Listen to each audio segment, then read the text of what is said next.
have Lienard Sarcon, a Filipino from the Philippines, 122. Okay. Prospect still, not in contention yet. I also have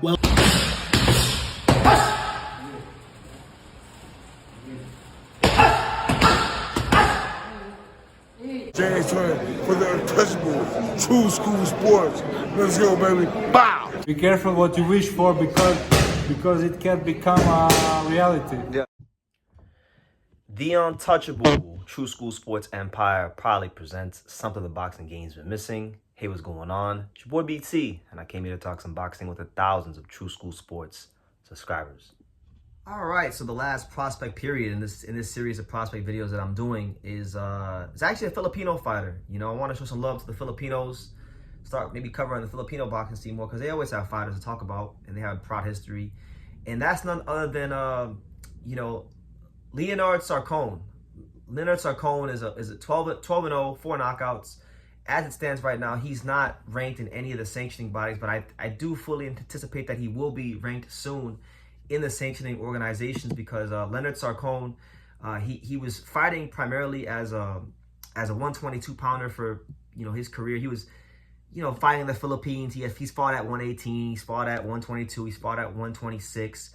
But I think now he's gonna probably start campaigning strictly as a 126 pounder. Well, at least I think he should, at least because he has already beaten in his career. He's already beaten a notable featherweight, a guy that if you follow the rankings, you know this name.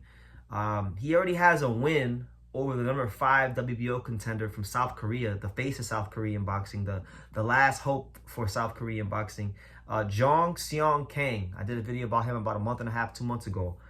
He beat him by UD back in 2022 in a 10-rounder. And he actually dropped Jong Seong Kang.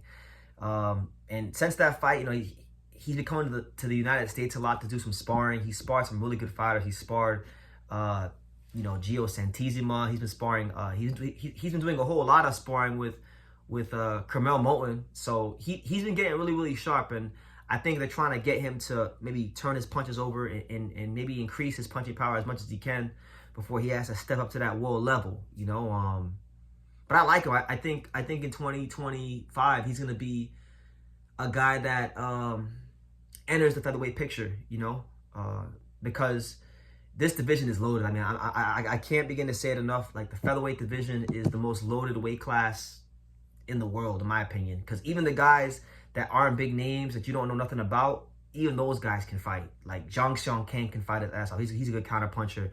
These Japanese fighters that are just coming out of nowhere, like Makita Nakano, he can fight his ass off. Then you got the former title challengers like Carlos Castro, Rumor Villa, still in the mix. You got Stephen Fulton there. You got Bruce Carrington, Odebek Komatov, Midako Cuello, and the list goes on and on and on. So it's a lot of. That's not even naming the champions. That's not even naming the damn champions. Then you got guys like Suleiman Sagawa. So I say that to say that Lienard Sarcon has an uphill climb. He's a slick counterpuncher, and that style is gonna work against certain fighters. But like, the thing is, in this weight class, when you get to the top, let's say he gets past everybody, or even if he has to like fight certain fighters, like what's gonna happen when he fights a fighter like, let's say, I don't know, Nick Ball, Angelo Leo, even an Omar Trinidad who's an aggressive fighter.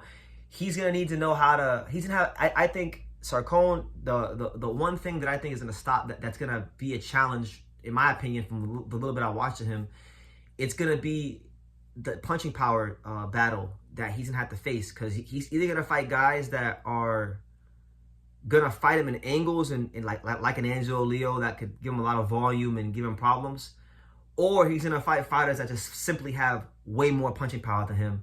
And if he gets clipped, which he's pretty good sound defensively, but if he gets clipped, or if he gets put on his back foot, does he have the firepower to get these guys off him? I think that's the uphill battle he's gonna have to fight as a featherweight, because and not even just that, Filipinos, it's been noted that Filipino fighters, they have an uphill battle in general fighting these Japanese fighters. It's just the truth.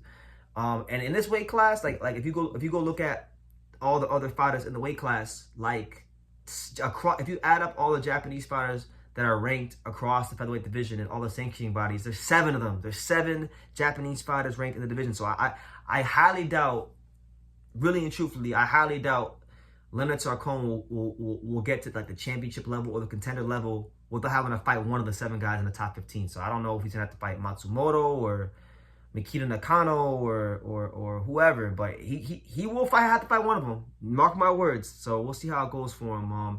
He's promoted by Sean Gibbons, like many Filipinos are, you know, with many Pacquiao promotions and whatnot. So, you know, Sean Gibbons normally has a working relationship with the Japanese, and you know, we've seen like Marlon Tapales go to Japan and fight Naya Inoue. So I think we will see John Sean Kang against one of the Japanese fighters ranked in the featherweight division. But he's good. He's really good. He's one of the fighters that I give a chance. I definitely give him a chance.